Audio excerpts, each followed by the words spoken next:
Hello everyone, good evening. आप सभी का बहुत बहुत स्वागत है आपके अपने यूट्यूब चैनल आदर्श आईएएस एकेडमी पर। तो आज फिर से हम 30 नए क्वेश्चंस के साथ में आपके सामने हैं और ये क्वेश्चंस आपके आने वाले एग्जाम एमपी टेट के लिए तो बहुत इंपॉर्टेंट है ही। और इसके अलावा अगर आप किसी भी स्टेट टेट की तैयारी कर रहे हैं जैसे कि Rajasthan TET, UP TET, C TET या कोई भी teaching exam, KVS, TSSB, UP super TET, इन सभी के लिए बहुत इंपॉर्टेंट है। तो आप लोगों का जो एमपी टेट का एग्जाम है वो अभी बस 5 मार्च से स्टार्ट है। तो इनके लिए अभी आपको प्रॉपर बढ़िया तरीके से लग जाना है अच्छे ढंग से, है ना, ताकि आपको कोई दिक्कत ना आए, किसी भी तरह की समस्या ना आए। तो इसके लिए ग्रेड 2 ग्रेड 1 दोनों के पेपर आपके लिए इंपॉर्टेंट हैं। ओके, तो कुछ पेपर मेरे पास में ग्रेड 2 के भी है, सॉरी ग्रेड 2 के तो मैं करा ही रही हूँ, कुछ उसमें बच्चे हैं बस। ओके, वो खत्म हो जाएंगे। ग्रेड 1 के कुछ पेपर हैं, 7-8 पेपर हैं, उनको मैं करा देती हूँ, फिर वो चैप्टर वाइज वाला मैं आगे कंटिन्यू करूंगी आपके लिए। ओके, तो चलिए देखते हैं हम लोग यहाँ पर ओके सेशन को। और हाँ, एक बार आप लोग प्लीज इसको शेयर भी कर दीजिए क्योंकि नए क्वेश्चन से, एकदम न्यू क्वेश्चन से जो आपने अभी तक नहीं किए हुए, ना मैंने कराए हैं आपको अभी तक कहीं पे भी। ओके, तो चलिए, और आप लोग कमेंट बॉक्स में आंसर करते रहिएगा सभी लोग, और एक बार शेयर कर दो, और अगर आपको पसंद आता है तो प्लीज लाइक जरूर कर देना सेशन को। आइए पहला क्वेश्चन आपके सामने, और इसका आप लोग राइट आंसर करने की कोशिश करेंगे, और कमेंट बॉक्स में लास्ट में मुझे आप ये भी बता करके जरूर जाइएगा कि आपने कितने सही उत्तर किए हैं। ओके, चलो, और हाँ, पहले सब्सक्राइब कर लो और लाइक भी कर दो, एक बटन भाई जरा सा है ना, हल्का सा अपना बस थंब को उठाओ और प्रेस कर दो। तो पहला क्वेश्चन आपके सामने है कि समस्या समाधान के उन स्कूलों में सफल होने की संभावना अधिक है जहां, मतलब कि प्रॉब्लम सॉल्विंग जो है किन स्कूलों में ज्यादा अच्छे तरह से सक्सेसफुल हो सकता है। ऑप्शन है शिक्षक केंद्रित अध्यापक प्रभाव में होती है, या छात्र सजाती हैं, मतलब सेम ग्रुप सेम टाइप के हैं बच्चे, या जोर केवल अनुशासन पर होता है, या जहां जो पाठ्यक्रम है वो फ्लेक्सिबल होता है, लचीला होता है। ओके, तो भाई कहां पर प्रॉब्लम सॉल्विंग ज्यादा बेहतर तरीके से सक्सेसफुल होगा, है ना, सफल होगा ये जो आपका प्रोग्राम है। तो ऑब्वियस सी बात है, टीचर सेंटर्ड है, सेम ग्रुप के हैं, केवल अनुशासन नहीं ना। राइट आंसर कौन सा आपका जाएगा? तो करेक्ट आंसर आपका यहाँ पर 4th चला जाएगा। ठीक है, sorry, flexible curriculum is in a place, जहां पर एक फ्लेक्सिबल करिकुलम को हम यूज करेंगे। अगला क्वेश्चन देखिए, और उसका आंसर आप लोग करिए पोल पे नहीं, कमेंट बॉक्स में, क्योंकि पोल की आदत लगी हुई है ना। तो स्मृति में सूचना निम्न में भंडारित होती है, मतलब जो हमारी मेमोरी में इंफॉर्मेशन हम इकट्ठा करते हैं वो कहाँ पर करते हैं? केवल एटीएम में, या एलटीएम और एटीएम में, या एसटीएम और एलटीएम में, केवल कार्यकारी स्मृति में? तो आंसर कीजिए भाई जल्दी से, हम इंफॉर्मेशन को कहां पर इकट्ठा करके रखते हैं? देखो ये तो इसको छोड़ ही दो, ठीक है, बिल्कुल छोड़ दो इसको। तो यहां पर देखिए आकर के, फिर इसको आप हटा दीजिए, एटीएम जैसा इस टर्म को आउट कर दीजिए आप। ओके, तो वर्किंग मेमोरी में करते हैं, लेकिन यहाँ पर लिखा केवल कार्यकारी स्मृति, तो हम एसटीएम और एलटीएम में करते हैं। ओके, किसी इंफॉर्मेशन को हम क्या करते हैं? भंडारित करके रखते हैं, स्टोर करके रखते हैं। ओके, तो राइट आंसर यहाँ पर आपका एसटीएम और एलटीएम हो जाएगा। मेमोरी टॉपिक मैंने आपको पढ़ाया है, आप लोग उसको कवर जरूर कीजिए, है ना। चलिए अगला देखिए, कुछ चीजें मैं आपको बता देती हूँ। मेमोरी के 4 टाइप होते हैं, एक सेंसरी मेमोरी, एक शॉर्ट टर्म मेमोरी, एक आपकी लॉन्ग टर्म मेमोरी होती है, एक वर्किंग मेमोरी भी आपकी होती है। ठीक है, इसमें हम 1 सेकेंड से भी कम समय के लिए रिटेन कर पाते हैं, किसी चीज को याद कर पाते हैं। इसमें मैक्स 15 से 20 मिनट, ठीक है। इस वाले में 20 से 25 मिनट, या 25 से 30 मिनट, ठीक है।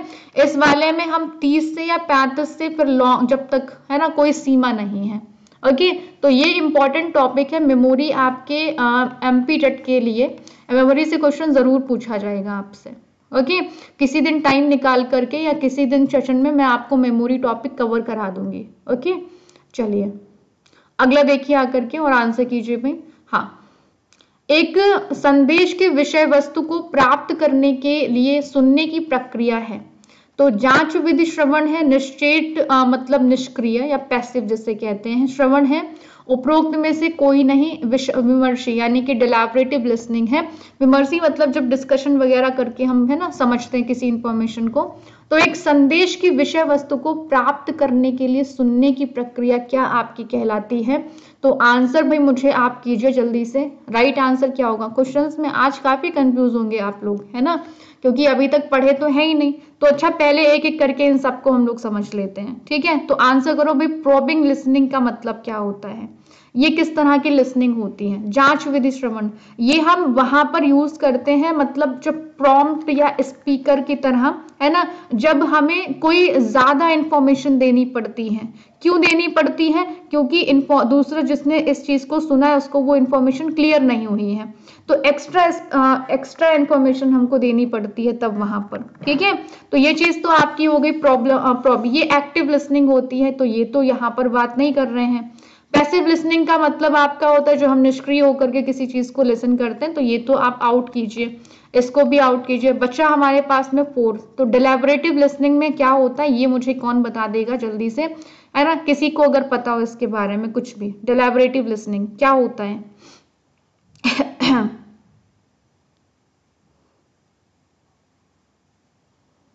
हाँ लिखा हुआ है, सामने लिखा हुआ है, सेम लिखा हुआ है आपका। एक संदेश की विषय वस्तु को प्राप्त करने के लिए सुनने की प्रक्रिया, मतलब जब हम फोकस करते हैं किसी चीज को अंडरस्टैंड करने के ऊपर, इवैल्यूएट करने के ऊपर, उस मैसेज को एनालाइज करने के ऊपर, तो इसे ही कहते हैं विमर्शी श्रवण। ओके।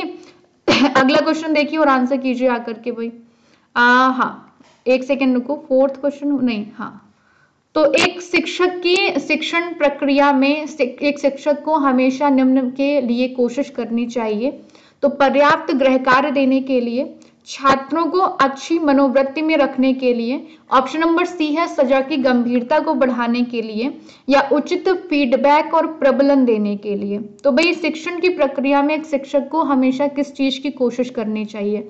होमवर्क देने के लिए। आंसर कीजिए भी कमेंट बॉक्स में और शेयर कर दो एक बारी जल्दी से, है ना। गलत है, सिर्फ अच्छी मनोवृत्ति में रखने के लिए हटा दीजिए, है ना। पनिशमेंट को सीरियस बनाने के लिए गलत है। तो प्रॉपर हम उसको फीडबैक दें, है ना, जब जहां पर जरूरत पड़े रीइंफोर्समेंट की तब वहां पर रीइंफोर्समेंट दें। तो राइट आंसर आपका यहाँ पर क्या हो जाएगा? फोर्थ हो जाएगा, give proper feedback and reinforcement. Okay.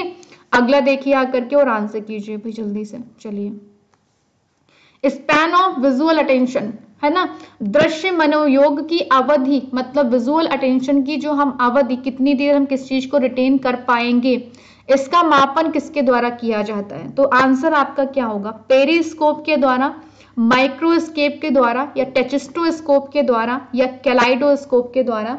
तो आंसर कीजिए, ये एक ग्रेड 2 में भी आपका क्वेश्चन बना हुआ है, ठीक है। जल्दी से बता दो भाई। स्पैन ऑफ अटेंशन, है ना, इसको अवधि को मापन करने के लिए हम किसका प्रयोग करते हैं? पेरिस्कोप, माइक्रोस्कोप, टेचिस्टोस्कोप या कैलाइडोस्कोप। आंसर कीजिए। अच्छा एक एक करके समझ लेते हैं पहले, है ना। तो पेरिस्कोप का मतलब क्या होता है? पेरिस्कोप में हम किस तरह से क्या करते हैं, बोलो जल्दी से। हाँ, पेरिस्कोप वो टर्म होती है जब हम अपने आसपास की चीजों को ऑब्जर्वेशन के लिए यूज करते हैं, ठीक है। तो प्रॉपर एक लाइन में, है ना, लाइटिंग के थ्रू या रोशनी के थ्रू, है ना, 45 एंगल पे हम इस चीज को करते हैं अपने आसपास की चीजों को ऑब्जर्व करने के लिए। तो पेरिस्कोप तो ये हुआ नहीं। माइक्रोस्कोप आप लोग जानते हैं, छोटी चीजों को देखने के लिए हम यूज करते हैं। अच्छा अब मुझे ये बता दो कि कैलाइडोस्कोप का मतलब क्या होता है? जल्दी से आंसर कर दो भाई। कैलाइडोस्कोप का मतलब क्या होता है? ये तो मे भी आपने देखा हो कभी इस टर्म को, है ना। बहुत ही अच्छी अच्छी टर्म आज आपको देखने को मिल रही हैं। आंसर कीजिए, कैलाइडोस्कोप क्या होता है? तो ये भी एक इंस्ट्रूमेंट ही होता है, कोई स्पैन ऑफ अटेंशन को मेजर करने के लिए नहीं होता है ये, ठीक है। ये इंस्ट्रूमेंट कैसा है? ये ऑप्टिकल इंस्ट्रूमेंट होता है जो दो या दो से अधिक जो रिफ्लेक्टिंग सरफेस होती हैं, मिरर होते हैं, ठीक है।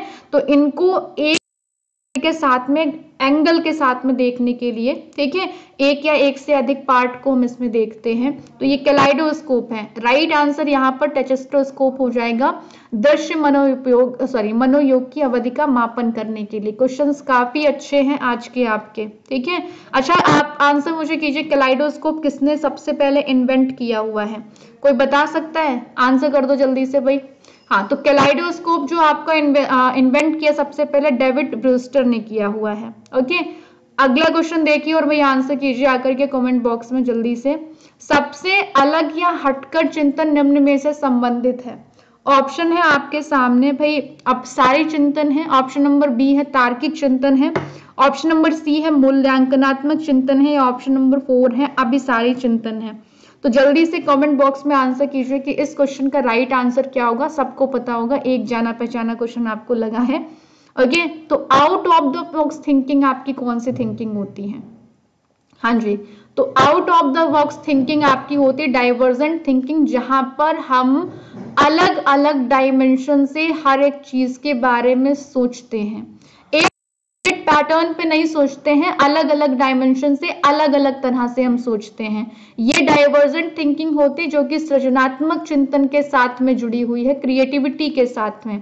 तार्किक चिंतन तो जब हम किसी चीज के लिए लॉजिक लगाते हैं, और इवैल्यूएटिव थिंकिंग जब हमें किसी चीज को जज करना हो, इवैल्यूएट करना, जस्टिफाई करना, सपोर्ट करना, डिफेंड करना, तब हम यूज करते हैं। अभिसारी चिंतन कैसा होता है? ये इन बॉक्स थिंकिंग होती है, बंद अंत वाली होती है। ओके, चलिए अगला क्वेश्चन देखिए और आप लोग जल्दी से आंसर कीजिए भाई कमेंट बॉक्स में। एक सेकेंड रुकिए, जरा वेट कीजिए।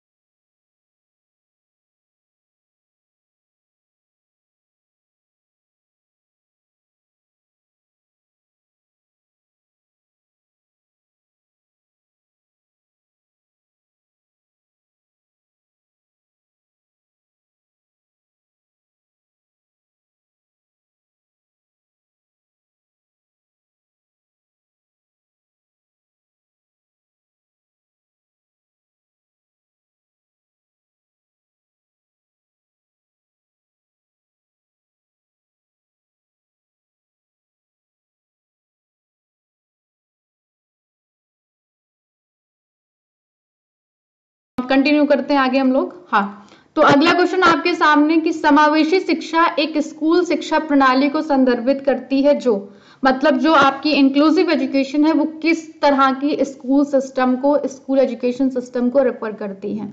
तो ऑप्शन आपके सामने और इनको आप लोग देखिए और आंसर आप करेंगे। ओके एक सेकेंड। हाँ, विशेष स्कूलों के माध्यम से विशेष जरूरत वाले बच्चों की शिक्षा को प्रोत्साहित करता है, या ऑप्शन नंबर बी है केवल बालिका की शिक्षा को बढ़ावा देने की आवश्यकता पर बल देती है, या ऑप्शन नंबर सी है भौतिक, बौद्धिक, सामाजिक, बहुभाषा संबंधी या अलग अन्य जितने भी अलग अलग हैं स्थितियों की परवाह किए बिना हर एक बच्चे को शामिल करती है, या ऑप्शन नंबर 4 है केवल प्रतिभाशाली बच्चे को शामिल करती है।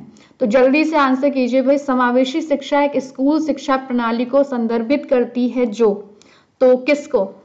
हाँ, समावेशी शिक्षा जो आपकी है सिर्फ यहाँ पर विशेष स्कूल है ना, विशेष बच्चों के लिए नहीं है, या केवल बालिका शिक्षा के लिए नहीं है, केवल प्रतिभाशाली बच्चे के लिए भी नहीं है। तो राइट आंसर यहाँ पर क्या हो जाएगा? थर्ड हो जाएगा, है ना। बच्चों की भौतिक मतलब फिजिकल, इंटेलेक्चुअल जो भी है ना प्रॉब्लम इनको होती, उन सब चीजों की परवाह किए बिना हर एक बच्चे को समान अवसर देने की बात करती है और हर एक बच्चे को साथ लेकर चलने की बात करती है। तो राइट आंसर यहाँ पर आपका सी हो जाएगा। अगला क्वेश्चन देखिए और आंसर कीजिए जल्दी से आप लोग कमेंट बॉक्स में, ठीक है, और सही आंसर करने की कोशिश कीजिए। हाँ, एक बच्चे के गलत काम को बदलने का सबसे अच्छा तरीका कौन सा है?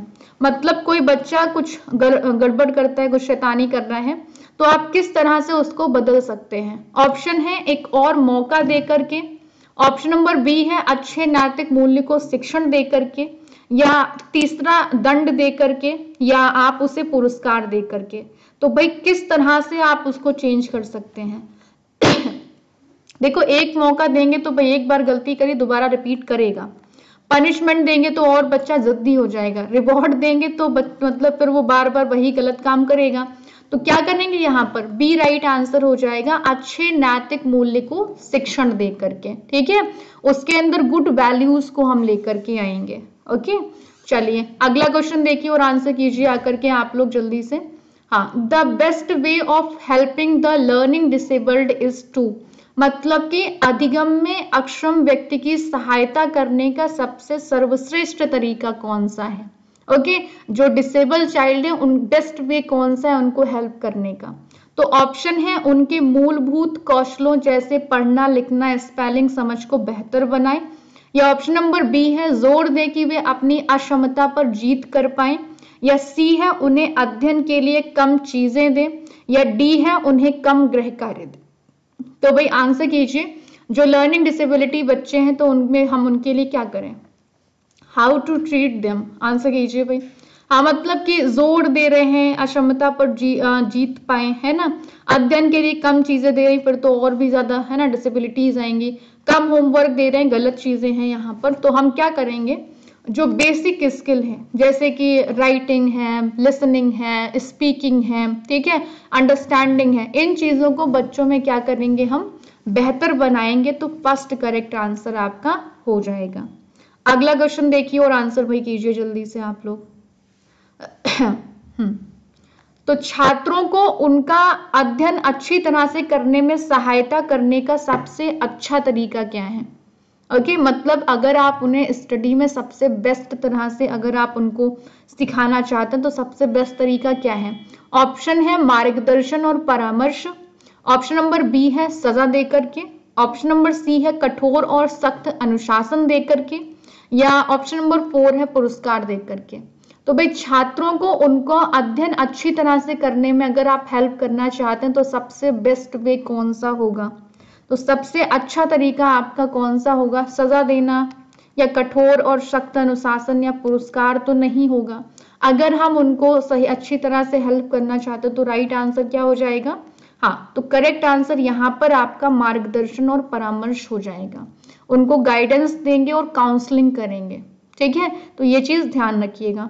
एक बार लाइक भी कर दो और शेयर भी कर दो जल्दी से आप लोग, ओके, और डेली आओ क्योंकि क्वेश्चन नए हैं आपके लिए, 4-5 पेपर है खत्म हो जाएंगे और फिर वापस हम आपका चैप्टर वाइज वाला स्टार्ट कर देंगे, ठीक है। अगला क्वेश्चन देखिए और आंसर कीजिए भाई। जब एक ही छात्र के लिए दूसरे बार परीक्षण प्रशासित किया जाता है तो उसमें पहले जैसा ही परिणाम प्राप्त हो, ठीक है, मतलब कि जब हम एक बार करें उस चीज को और उसमें आपका क्या हो कि मतलब सेम आपको परिणाम प्राप्त हो, ओके, कोई चेंजेस नहीं है आपके रिजल्ट में, तो इसे हम क्या कहेंगे? दोहराने योग्य है, विश्वसनीय है, वैध है या मानक है। तो जब आपने पढ़ा होगा कि कोई चीज जब क्या होती, सेम कंसिस्टेंसी हो, उसमें अनुरूपता हो, है ना, जितनी बार परीक्षण लिया जाए उतनी बार सेम रिजल्ट दे वो, ओके, तो इस टर्म को हम क्या कहते हैं? इसी टर्म को हम कहते हैं विश्वसनीयता, रिलायबिलिटी, ओके। और अगर हम वैधता के बारे में बात करें तो जिस उद्देश्य के लिए हम उस परीक्षण को ले रहे हैं तो वो उन उद्देश्यों की पूर्ति करने वाला परीक्षण होना चाहिए, ओके, तो इसे हम कहते हैं वैलिडिटी। तो वैलिडिटी और आप इसमें है ना कंफ्यूज नहीं होइएगा बिल्कुल भी, ओके, विश्वसनीयता सेम रिजल्ट बार बार, वैधता उद्देश्यों की पूर्ति करने वाला हो। चलिए अगला देखिए और अगले क्वेश्चन का आंसर कीजिए भाई। NCERT यानी कि राष्ट्रीय शैक्षिक अनुसंधान प्रशिक्षण परिषद की स्थापना किस वर्ष की गई थी? तो भाई 1962 है, 1961 है, 1986 है, 1963 है, सबको पता होगा, आंसर कर दो। ये नहीं पता तो मतलब कुछ नहीं पता। हाँ, NCERT राष्ट्रीय शैक्षिक अनुसंधान और प्रशिक्षण परिषद की स्थापना किस वर्ष की गई है? आंसर इस क्वेश्चन का क्या हो जाएगा? हाँ जी, तो इस क्वेश्चन का जो करेक्ट आंसर होगा वो आपका 1961 होगा, बी राइट आंसर हो जाएगा, ठीक है। NCERT वगैरह का काम क्या है आपका? तो आपकी बुक्स वगैरह को पब्लिश करते हैं, है ना, कुछ रिसर्च वगैरह को कंडक्ट कराते हैं, ओके, एग्जाम वगैरह कंडक्ट कराते हैं, प्रतिभा खोज वगैरह।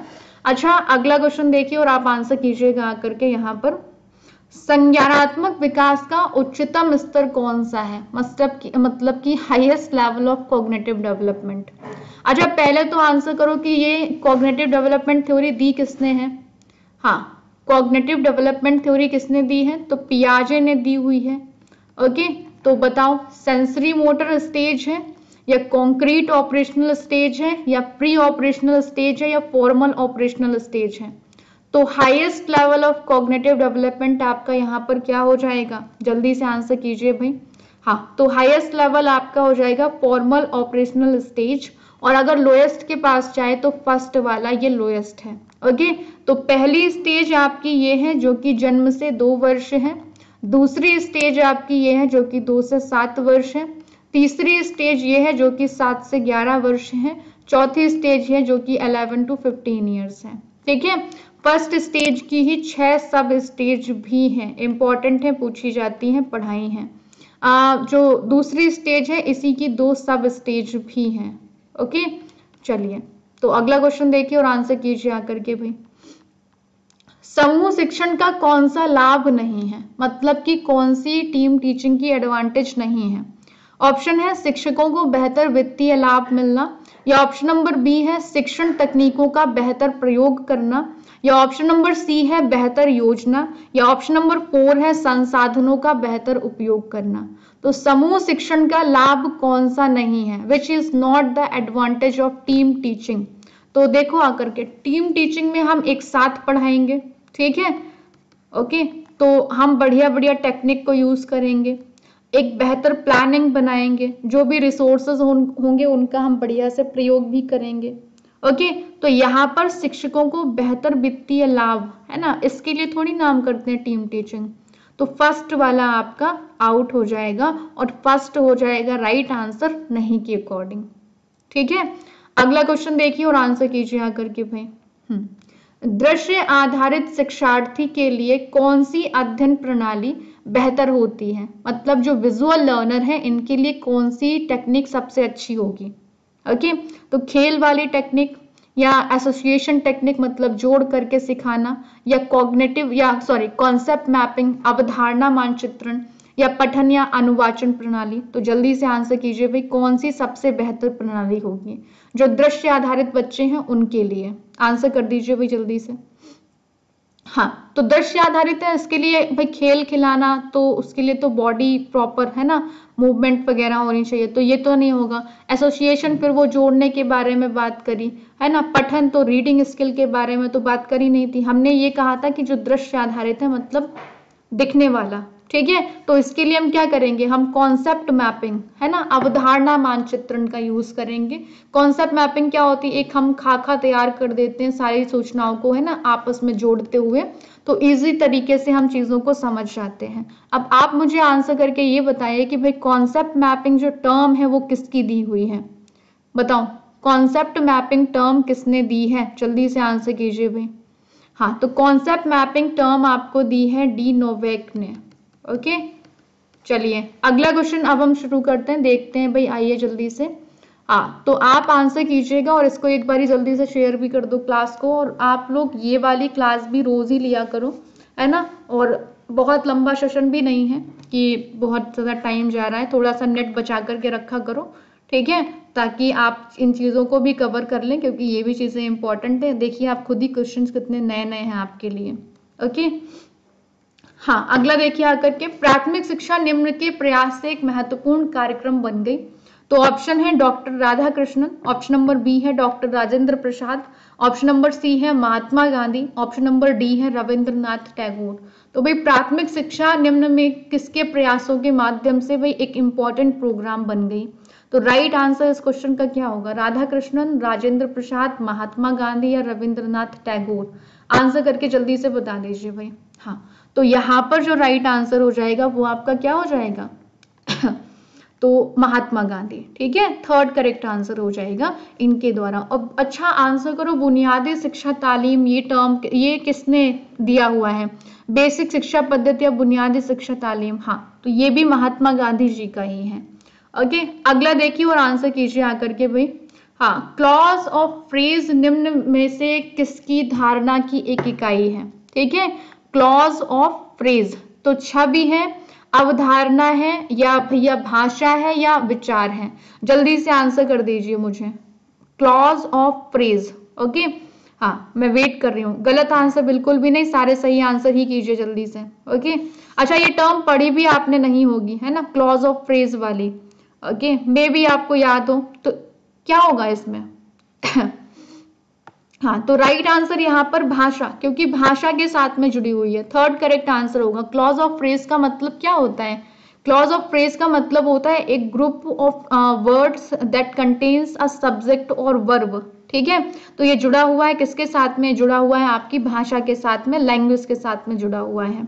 ओके, अगला क्वेश्चन देखिए और आंसर कीजिए भाई। छात्रों के बीच संचार प्रक्रिया का अध्ययन करने यानी कि स्टडी ऑफ कम्युनिकेशन, ठीक है, तो सबसे बेहतर विधि कौन सी होगी, सबसे उपयुक्त विधि कौन सी होगी।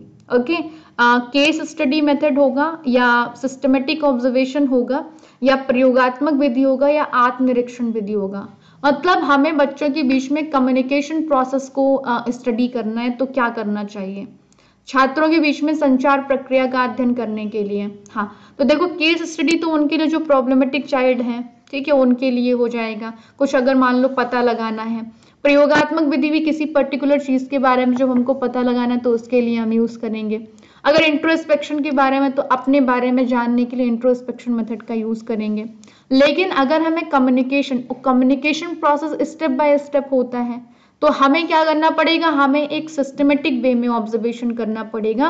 तो बी करेक्ट आंसर होगा, व्यवस्थित अवलोकन, ठीक है, बी राइट आंसर हो जाएगा। अगला क्वेश्चन देखिए और आंसर कीजिए। मानवों में जीन किसमें उपस्थित होते हैं। अब देखो कभी ना कभी या जब थ्योरी पढ़ाती हूँ तो कई बार आपको बताया भी और आपको पता भी होगा, है ना, साइंस वाले जो बच्चे हैं इजिली पता होगा। तो भाई कोशिका द्रव्य में, राइबोसोम में, कोशिका झिल्ली में या क्रोमोसोम में। तो मानवों में जीन किसमें उपस्थित होते हैं, तो जीन्स जो उपस्थित होते हैं, राइट आंसर क्या हो जाएगा, क्रोमोसोम हो जाएगा, फोर्थ राइट आंसर होगा। अब आप मुझे ये बताइए कि हेरिडिटी को ट्रांसफर करने की बेसिक यूनिट कौन सी है, जल्दी से आंसर करके बताइए।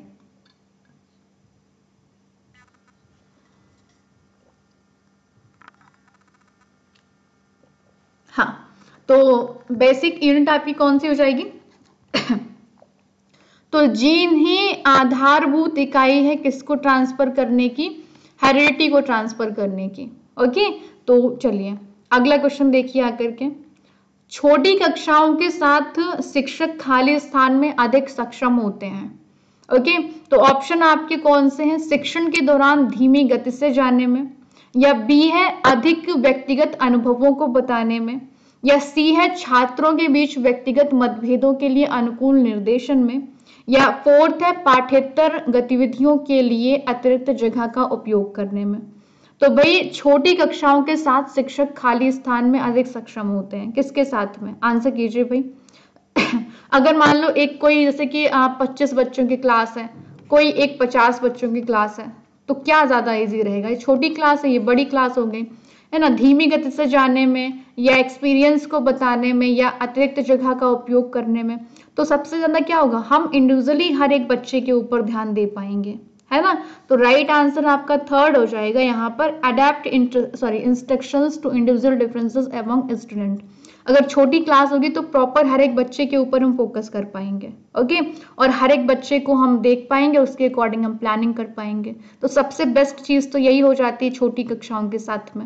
ओके, अगला क्वेश्चन देखिए और आंसर कीजिए आकर के भाई जल्दी से। एक काम में व्यस्त होने पर बच्चा ऊब जाता है, निम्न का संकेत है। कार्य को व्यवसायिक दृष्टिकोण की आवश्यकता है, या कार्य यांत्रिक रूप से दोहराव वाला है, बच्चा बुद्धिमान नहीं है, या बच्चा सीखने में असमर्थ है। तो भाई एक काम में एंगेज होने पर बच्चा ऊब जाता है। जैसे कि मान लीजिए आप एमपीटेट के पेपर सॉल्व कर रहे हैं, अब सोचो तुम कि डेली मैं एक ही पेपर कराऊं, तो एक टाइम पे तो तुम दिखोगे भी नहीं मुझे, है ना, एक भी नहीं दिखाई देगा। ओके, तो व्यवसायिक दृष्टिकोण की आवश्यकता या बुद्धिमान नहीं या सीखने में असमर्थ, ऐसा नहीं है, वो काम बार बार रिपीट हो रहा है, ठीक है, तो इसलिए बच्चा ऊब जा रहा है, बोर हो जा रहा है, वो एंगेज नहीं हो पा रहा क्योंकि नया तो है ही नहीं, पुराना बार बार रिपीट हो रहा है। तो भाई सेकेंड राइट आंसर हो जाएगा यहाँ पर। ओके, अगला क्वेश्चन देखिए और आंसर कीजिए। हाँ, शैक्षणिक मनोवैज्ञानिक खाली स्थान में अधिगम के साथ अधिक चिंतित होते हैं। तो ऑप्शन है औपचारिक वातावरण, अनौपचारिक वातावरण, भौतिक वातावरण या सामाजिक वातावरण। तो जो एजुकेशन साइकोलॉजिस्ट आपके होते हैं वो किसके लिए सबसे ज्यादा कंसर्न होते हैं जल्दी से आंसर कीजिए।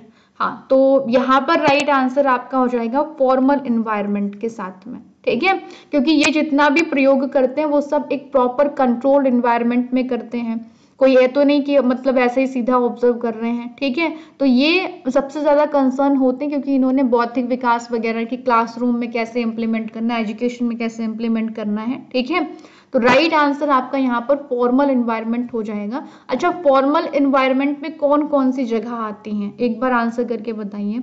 फॉर्मल एनवायरनमेंट में कौन कौन सी चीजें, क्लासरूम हो गया, स्कूल हो गया, है ना, तो ये सब चीजें आती। इनफॉर्मल में कौन कौन से आते हैं, तो इनफॉर्मल में घर हो गया, पास पड़ोस, रिश्तेदार, ये सब चीजें आ जाएंगी। अगला क्वेश्चन देखिए और आंसर कीजिए भाई जल्दी से। विशेष जरूरतों वाले शिक्षा वह शिक्षा होती है जो, ऑप्शन है अक्षम व्यक्ति को दी जाती है, ऑप्शन नंबर बी है दूरस्थ क्षेत्रों के लोगों को दी जाती है, ऑप्शन नंबर सी है बुद्धिमान लोगों को दी जाती है, या ऑप्शन नंबर 4 है औपनिवेशिक मुखियाओं द्वारा स्थापित की जाती है। तो मतलब जो विशेष आवश्यकता वाली शिक्षा होती है, जो स्पेशल नीड, जिससे मान लो किसी बच्चे को बिल्कुल नहीं दिख रहा हो या किसी बच्चे को बिल्कुल ही नहीं सुन रहा हो, ठीक है, तो ये स्पेशल एजुकेशन होती है। किनको दी जाती है, जो पर्सन विद डिसेबिलिटीज है ना, इनको दी जाती है, अक्षम व्यक्ति को दी जाती है, जो डिसेबल होते हैं उनके लिए होती है। ओके, तो राइट आंसर तो फर्स्ट हो जाएगा। आंसर कीजिए, PWD एक्ट कब आया, पर्सन विद डिसेबिलिटीज, आंसर करके बताओ भाई। हाँ, तो PWD एक्ट आपका कब आया, 1995, ठीक है, 1995। अब यहीं पे अगर हम बात करें किसके बारे में, RPWD है ना, right of person with disabilities, ये लागू हो गया आपका 2016 में, ठीक है। चलिए अगला क्वेश्चन देखिए और आंसर कीजिए आकर के। बुद्धि के स्टैनफोर्ड बिने स्केल को इस वर्ष में पहली बार प्रकाशित किया गया था, 1916 में, 1903 में, 1908 में, या 1900 में। तो बुद्धि के स्टैनफोर्ड बिने स्केल को सबसे पहले, अभी हमने बात की है स्टैनफोर्ड बिने स्केल के बारे में, हम सिर्फ बिने स्केल के बारे में बात नहीं कर रहे हैं। ओके, तो कब हुआ, देखो सबसे पहले बिने ने परीक्षण किया था 1905 में, ठीक है, 1908 में संशोधित हुआ आपका, और उसके बाद में फिर क्या हुआ, जब टर्मन ने जो प्रयोग दोबारा संशोधित किया था स्टैनफोर्ड विश्वविद्यालय में, ओके, वो सन कौन सा था, वो सन था 1916, राइट, फर्स्ट राइट आंसर हो जाएगा। ओके, तो ये चीज हो गई जब टर्मन सहयोगी थे आपके, ठीक है, टर्मन ने जब इस चीज को प्रॉपर किया था। अगला क्वेश्चन देखिए और आंसर कीजिए आकर के। कल्पित प्रयोजनवाद, ठीक है, तो भाई किसके द्वारा प्रतिपादित किया गया है, कल्पित प्रयोजनवाद, ये जो टर्म है आपकी, ये किसके द्वारा प्रतिपादित की गई है, स्किनर है, फ्रायड है, एडलर है, या पावलोव है, आंसर कर दीजिए जल्दी से। हाँ, कल्पित प्रयोजनवाद बताओ। हाँ, ये तो कह दो पढ़े ही नहीं हमने, टर्म ही नहीं देखी हुई है कि नहीं। हाँ, तो ये जो आपकी टर्म है किसके द्वारा है, अल्फ्रेड एडलर के द्वारा, थर्ड करेक्ट आंसर होगा। ये भी आपको बताया होगा मैंने, नियो फ्राइडियन में आते हैं, एडलर हो गए, हॉर्नी हो गए, कौन आपके एरिक्सन हो गए, युंग हो गए, है ना, तो एडलर है, इन्होंने ये दिया हुआ है कल्पित प्रयोजनवाद, इनके द्वारा प्रतिपादित हुआ है, ठीक है। इन्होंने क्या बोला है कि एक बिलीफ इन्होंने दिया है कि ह्यूमंस बीइंग, जो ह्यूमन बीइंग होते हैं, human beings are more strongly motivated by the goals and ideals, ठीक है, मतलब ये जो गोल हमारे होते हैं, ओके, या जो भी आदर्श हमारे होते हैं, इनसे हम ज्यादा अच्छे तरह से मोटिवेट होते हैं, ठीक है। तो ये फिक्शनल गोल थ्योरी के नाम से भी इसे हम जानते हैं, ठीक है। चलिए तो अगला देखते हैं हम लोग जल्दी से, आइए नेक्स्ट क्वेश्चन के पास में चलते हैं भाई। तर्क संगत भावनात्मक व्यवहार थेरेपी किनके द्वारा दी गई है, ठीक है, रैशनल इमोटिव बिहेवियर थेरेपी, तो राइट आंसर क्या हो जाएगा भाई, कार्ल युंग के द्वारा दी गई है, कार्ल रॉजर्स है, या आपके क्या कहते हैं एरोन बेक के द्वारा दी गई है, या आपके एल्बर्ट एलिस के द्वारा दी गई है, जल्दी से आंसर कीजिए। Rational emotive theory, behaviour theory किसके द्वारा दी गई है, हाँ, तो किसने दी है ये, राइट आंसर क्या हो जाएगा, एल्बर्ट एलिस ने दिया हुआ है इसको हम इन शॉर्ट में REBT के नाम से भी जानते हैं, ठीक है। 1950 में इन्होंने इसको इंट्रोड्यूस किया हुआ था, ओके ये आइडेंटिफाई करती है कि अगर किसी इंसान में कोई नेगेटिव कोई प्रॉब्लम आ रही है, कोई नेगेटिव थॉट पैटर्न चल रहा है, ठीक है, या मतलब है ना जो इमोशंस की वजह से आगे बढ़ रहा है, मतलब है ना कोई नेगेटिव इमोशंस हावी हो रहा है जिसकी वजह से व्यवहार भी बाधित होता है। ओके तो उस चीज को ठीक करने के लिए थेरेपी इन्होंने वो की हुई है। ओके मतलब दी हुई है। ठीक है, एक टर्म है CBT. Okay CBT cognitive behavioural therapy. अब आप मुझे आंसर करके बताएंगे लास्ट में कि ये किसने दी हुई है। ठीक है, चलिए अगला देखिए आकर के, निम्नलिखित में से क्या एक स्कूल में शिक्षा की गुणवत्ता का संकेतक है? तो ऑप्शन है पाठ्यपुस्तकें और शिक्षण व सीखने से संबंधित सामग्री, या बी है स्कूल में आधारभूत ढांचे से संबंधित सुविधाएं, या सी है विद्यार्थियों का उपलब्धि स्तर, या डी है कक्षा की व्यवस्था।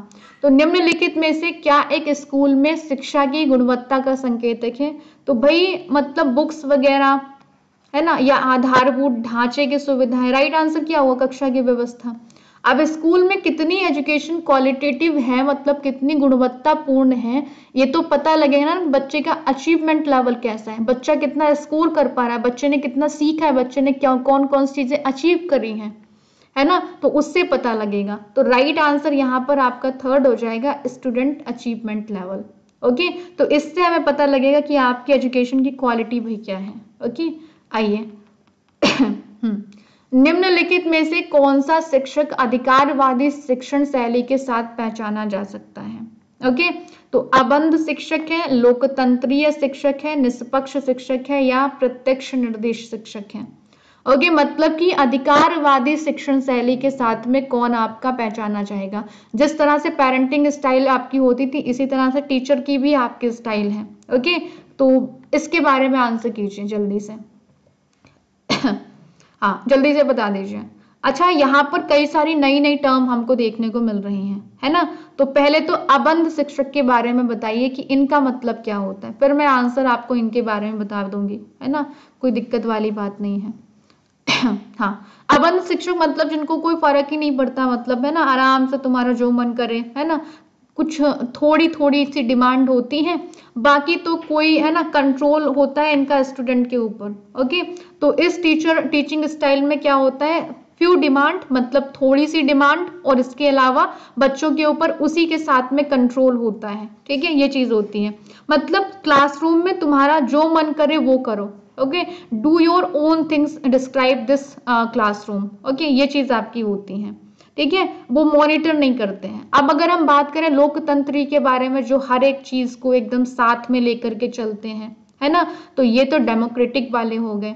अब निष्पक्ष शिक्षक के बारे में अगर हम बात करें तो ये नहीं होगा, मतलब कि है ना किसी एक पर्टिकुलर को वहां पर फेवर कर रहे हैं, ऐसे वाले आपके ये नहीं होंगे। ठीक है तो ये चीज हो गई। अब यहाँ पर अधिकारवादी शिक्षण शैली, तो यहाँ पर राइट आंसर आपका हो जाएगा फोर्थ, डायरेक्ट इंस्ट्रक्शन टीचर। इसका मतलब आपका क्या होता है कि ये लोग भाई आपके सामने रूल्स वगैरह भी देते हैं, फॉलो भी कराते हैं, ठीक है, तो आपको कंट्रोल करके रखते हैं, ठीक है, आपको प्रॉपर ऑब्जर्व भी करते हैं। ओके तो राइट आंसर फोर्थ हो जाएगा आपका।